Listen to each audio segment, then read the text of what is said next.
नमस्कार जय हिंद साथियों, एक बार फिर से आप सबका बहुत बहुत स्वागत है। अमीन के कोर्स की 26वें दिन का वीडियो है। इसके पहले के वीडियो आपने नहीं देखा है तो इस वीडियो के डिस्क्रिप्शन में लिंक है, आप वहां से उन वीडियो को देख सकते हैं। जब आप उनको देखेंगे तभी ये समझ में आएगा आपको अच्छे से। तो आप कहीं भी स्किप मत करिएगा, पेन कॉपी ले लीजिए, जैसे जैसे मैं बताऊंगा वैसे वैसे आपको करना है। प्रश्न एक हम आज लिए हैं।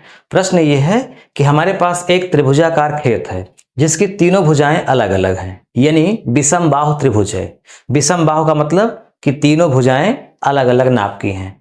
तो इस त्रिभुज में हमें जितना भी इसका रकबा है, इसके पूरे रकबे में से 2 एकड़ रकबा अलग करना है। इसका मतलब ये जमीन 2 एकड़ से ज्यादा होगी। तो मान लीजिए ऐसा भी हो सकता है कि इस जमीन को किसी ने खरीदा, फिर उसके बाद इसमें से वो 2 एकड़ बेचना चाह रहा हो। तो वो ये जानना चाह रहा है कि 2 एकड़ हम इसको कैसे नापें, कहां से कहां, यहां से शुरू करें तो कितना लंबा ले जाएं, फिर कितना चौड़ा करें, या यहां से शुरू करें तो कितना लंबा चौड़ा। तो कुल मिला के इस जमीन में से 2 एकड़ जमीन आपको अलग करनी है। कैसे करेंगे यही मैं आपको बताऊंगा। तो आप अच्छे से देखिएगा, समझ जाएंगे। विस्तार से मैं आपको बताऊंगा, टेंशन मुक्त होकर के देखिए। सबसे पहले आपको क्या करना है, इस पूरे त्रिभुजाकार खेत का या प्लाट का रकबा निकालना है। तो आपको हम बता चुके हैं कि रकबा कैसे निकाला जाता है। विषम बाहु अगर त्रिभुज है तो हीरोन्स का फार्मूला लगता है उसमें ना। तो सबसे पहले हम क्या करते हैं, त्रिभुज का, ये है त्रिभुज, तो त्रिभुज का हम निकालेंगे अर्ध परिमाप। अर्ध परिमाप, अर्ध परिमाप को अगर और इसकी व्याख्या करें तो बोलते हैं आधा परिमाप। परिमाप का मतलब क्या होता है, किसी भी आकृति के चारों ओर की लंबाई को परिमाप बोलते हैं। जैसे इसका परिमाप क्या होगा, 12 प्लस 11 प्लस 15, इनका जो भी योग आएगा उसमें 2 का भाग कर देंगे तो हो जाएगा अर्ध परिमाप। तो 12 11 कितना हो गया, 23, 23 और 15 38। इस पूरे त्रिभुज का परिमाप कितना है, 38 जरीब। ये जरीब में नापा गया है, तो 38 जरीब इसका परिमाप है। अब इसमें 2 का हम भाग कर देंगे तो आएगा 19, यानी 19 जरीब इसका अर्ध परिमाप है। और अर्ध परिमाप से ही हम इसका रकबा निकाल पाएंगे। तो अब क्या करेंगे, त्रिभुज का रकबा, त्रिभुज का रकबा निकालने का फार्मूला क्या होता है, आप ऐसे वर्गमूल का चिन्ह बना करके अर्ध परिमाप को लिख दीजिए, फिर गुणा का चिन्ह लगा करके इस अर्ध परिमाप में बारी बारी से इन तीनों भुजाओं को घटाकर लिखना है। जैसे 19 में 12 घटाएंगे तो क्या आएगा, 7, फिर 19 में 11 घटाएंगे तो क्या आएगा, 8, फिर 19 में 15 घटाएंगे तो क्या आएगा, 4। घटा लीजिएगा, गलती हो सकती है हमसे। 19 में 12 घटाया 7, 12 7 19, 11 8 19, 15 4 19, और 19 एक अलग से लिखा ही गया है। अब 19 7 8 और 4 का गुणा करना है। तो कैलकुलेटर में जाइए और सीधा आप गुणा करिए। कैलकुलेटर कहाँ गया भाई, कैलकुलेटर आ गया। गुणा करिए, 19 गुणित 7 गुणित 8 गुणित 4, 19 गुणित 7 गुणित 8 गुणित 4, 4256।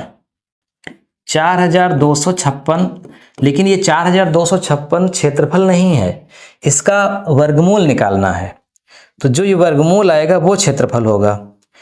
तो 4256 का वर्गमूल निकालिए, वर्गमूल का चिन्ह दबाइए, फिर लिखिए 4 2 5 6, 4256। तो आया 6523, 65.23 वर्ग जरीब। ये क्या है, इस पूरे प्लाट का रकबा है। इस पूरे प्लाट का रकबा 65.23 वर्ग जरीब। प्रश्न ये है कि इस पूरे प्लाट में हमको 2 एकड़ अलग करना है। तो इसका मतलब हमें ये पता करना होगा कि ये टोटल जमीन कितना एकड़ है। तो एकड़ में बदलने के लिए हमें जानकारी होनी चाहिए कि 1 एकड़ में कितना वर्ग जरीब होता है। तो 1 एकड़ बराबर होता है 10 वर्ग जरीब। अगर कोई भी जमीन 10 वर्ग जरीब हो गई तो इसका मतलब वो 1 एकड़ है। तो जितना भी ये आया है उसमें अगर हम 10 का भाग कर दें तो पता चल जाएगा कि कितने एकड़ जमीन है। तो 65.23 में 10 का भाग करेंगे तो 6.523 एकड़ आएगा, यानी 6 एकड़ से ज्यादा है, 6.5 एकड़। ये जमीन 6.5 एकड़ है। अब इस 6.5 एकड़ जमीन में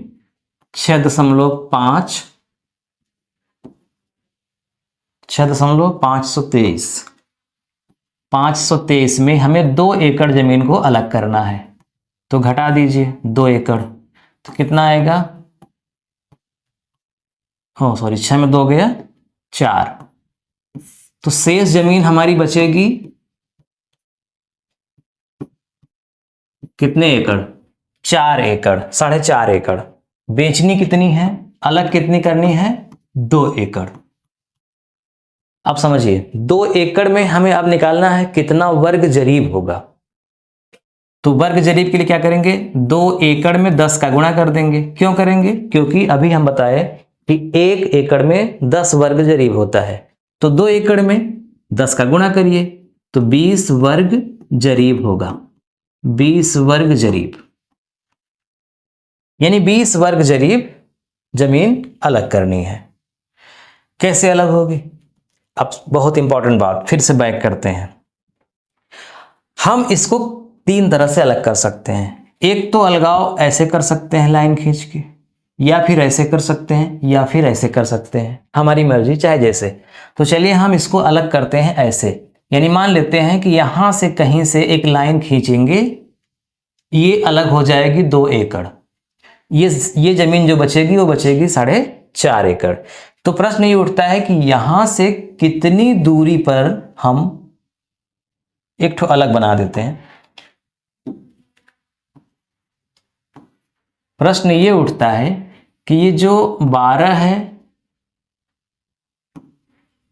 ये 11 है और ये 15 है, तो यहां से कितनी दूरी पर ले जा करके हम लाइन खींचें तो ये पूरा 2 एकड़ हो जाए। 2 एकड़, और ये कितनी होगी? 4.523 एकड़।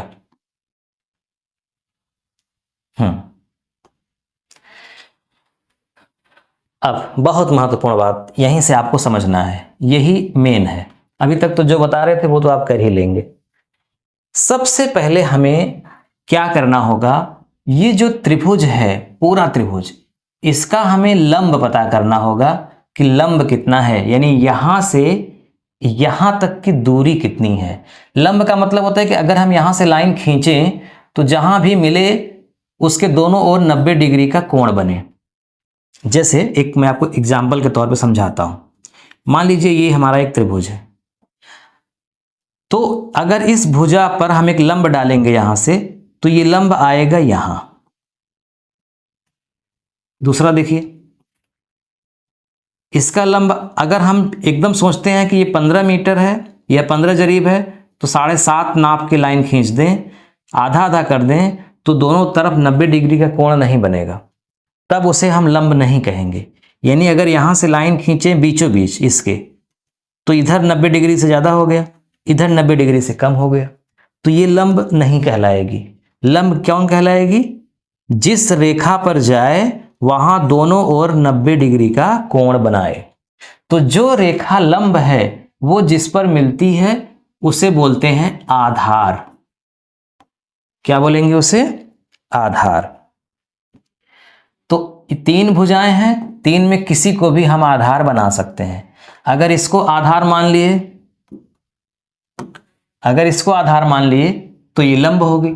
अगर इसको आधार मान लेंगे तो ये लंब होगी, इसको आधार मान लेंगे तो ये लंब होगी।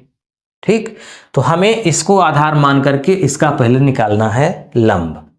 तो चलिए, लंब बराबर जो पूरा क्षेत्रफल आया है, क्षेत्रफल गुणित 2 बटा आधार, ये होता है फार्मूला, नोट कर लीजिए।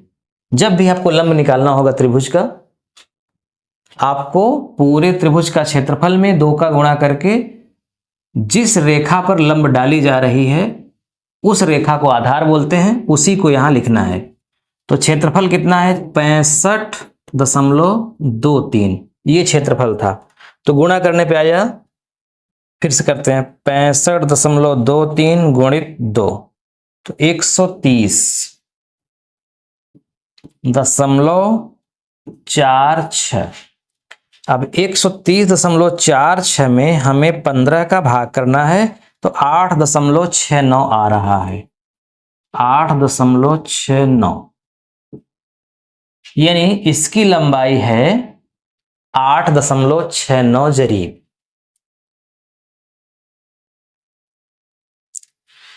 ध्यान रखिएगा, जो लंब होता है ना, वो तीनों भुजाओं से उसकी लंबाई कम ही होगी, यानी इससे और इससे तो जरूर कम होगी। तो 12 से भी कम है और 11 से भी कम है, लगभग 9 है।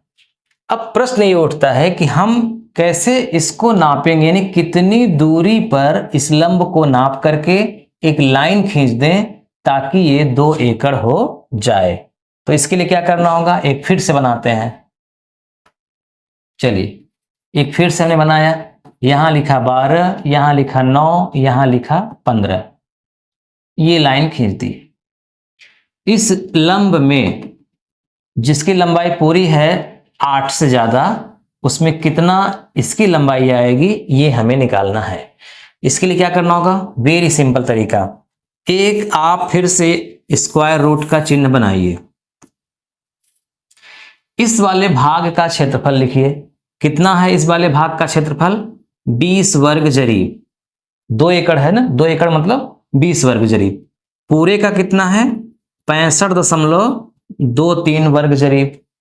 और इसमें आपको गुणा करना है, इसका जो लंब आया था पूरा 8.69, 8.69 गुणित 8.69।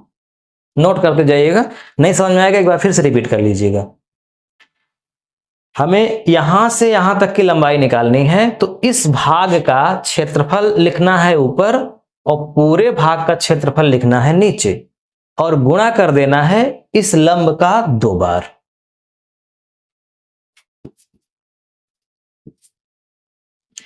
गुणा करिए, 20 का 20 गुणित 8.69 गुणित 8, गलत हो गया, 20 गुणित 8.69 गुणित 8.69, गुणा करने के बाद भाग कर दीजिए 65.23 का, 65.23, तो ये आ गया 23.153। अब 23.153 का वर्गमूल निकालिए।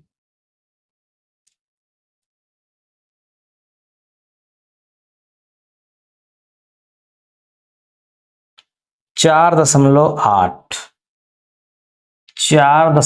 आठ जरीब, मतलब यहां से यहां तक की लंबाई होगी 4.8 जरीब। तो ये कितनी बचेगी, टोटल कितनी है?